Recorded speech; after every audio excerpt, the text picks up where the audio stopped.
बिस्मिल्लाहिर्रहमानिर्रहीम। Welcome to my YouTube channel cooking with Shama. आज मैं आपके लिए दाल के कोफ्ते की रेसिपी लाई हूँ। मैं आपको वो तरीका बताऊँगी जिससे आपके कोफ्ते टूटेंगे नहीं, और क्योंकि इसमें हम किसी बाइंडिंग एजेंट का इस्तेमाल नहीं करेंगे, इसलिए इसमें दाल का ओरिजिनल टेस्ट आएगा। कोफ्ते और ग्रेवी बहुत ही लजीज बनेंगे। ये सब आपको इतने आसान तरीके से बताऊंगी कि जस्ट एक वीडियो देखकर आप भी शानदार कोफ्ते आसानी से बना सकेंगे।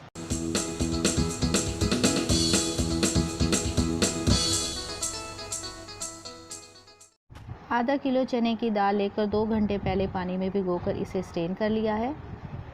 और अब एक चॉपर मशीन में ये कच्ची दाल डालेंगे और इसे पीस लेंगे।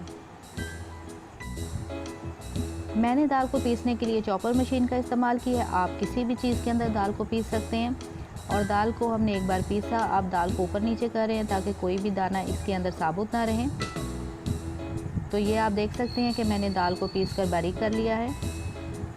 अब इसके अंदर हम डालेंगे 1 टेबलस्पून नमक, 1 टेबलस्पून सूरख मिर्च पाउडर, 1 टेबलस्पून सूखा धनिया पाउडर, 1 टेबलस्पून गरम मसाला पाउडर, 1 टेबलस्पून कुटी हुई सूरख मिर्च और थोड़ा सा पानी डालेंगे और दोबारा से इसे एक बार मिक्स करेंगे।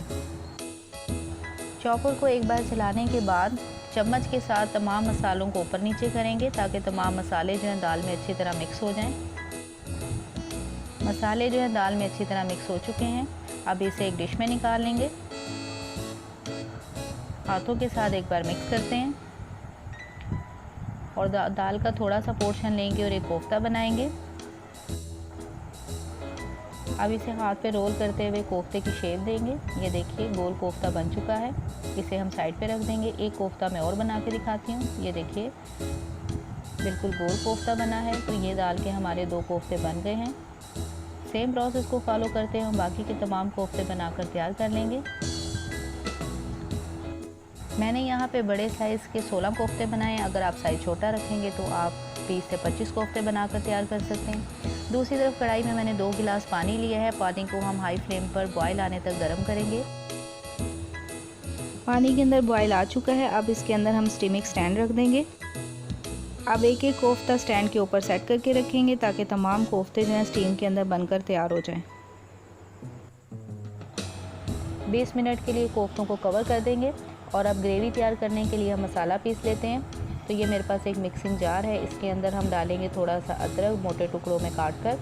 साथ ही हम इसके अंदर 1 मुट्ठी लहसुन की डाल देंगे छिली हुई, और 4-5 दाने हरी मिर्चों के हैं बड़े टुकड़ों में काट कर डाल देंगे। 2 अदर टमाटर हैं बड़े टुकड़ों में, ये भी काट कर डाल देंगे। जार का ढक्कन बंद करेंगे और इन तमाम चीज़ों को अच्छी तरह पीस लेंगे। तो ये देखिए हमारी तमाम चीज़ें अच्छे से पिस चुकी हैं। इसे रख देते हैं हम साइड पर। और एक पैन के अंदर आधा कप ऑयल डालेंगे। ऑयल के गर्म होते ही हम इसके अंदर 1 मीडियम साइज़ की प्याज कटी हुई डाल देंगे। जैसे ही प्याज का कच्चापन ख़त्म होगा तो हम इसके अंदर बाकी के इंग्रेडिएंट्स डालेंगे, लेकिन याद रहे कि प्याज को हमें ओवर कुक नहीं करना। प्याज के अंदर हम डालें 1 टेबलस्पून ज़ीरा, और साथ ही हम इसके अंदर डालेंगे ये पिसा हुआ मसाला। तमाम चीज़ों को अच्छी तरह से मिक्स करेंगे।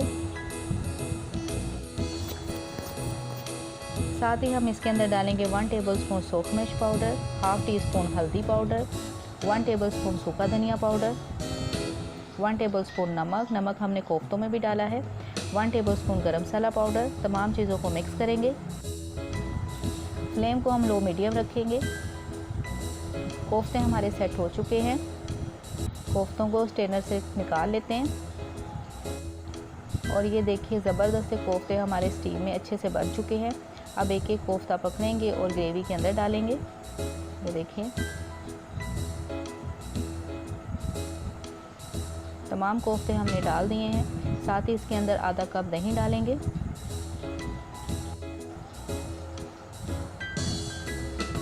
और अब चम्मच के साथ इसे अच्छी तरह से मिक्स करेंगे। आप इसे बेफिक्र होकर चला सकते हैं क्योंकि कोफ्ते बिल्कुल भी टूटेंगे नहीं। ये देखिए जैसे मैं चम्मच से हिला रही हूँ कोफ्ता एक भी नहीं टूटा। तो बस ये हमारे कोफ्ते जो हैं वो तैयार हैं। अब हम इसे कवर कर रहे हैं 5 मिनट के लिए। 5 मिनट के बाद ढक्कन को खोलेंगे और एक बार मिक्स करेंगे। कोफ्ते जो है हमारे तमाम मसालों के साथ अच्छी तरीके से पक चुके हैं। अब इसके अंदर हम डाल रहे हैं पानी। पानी हमने डाला है आधा लीटर।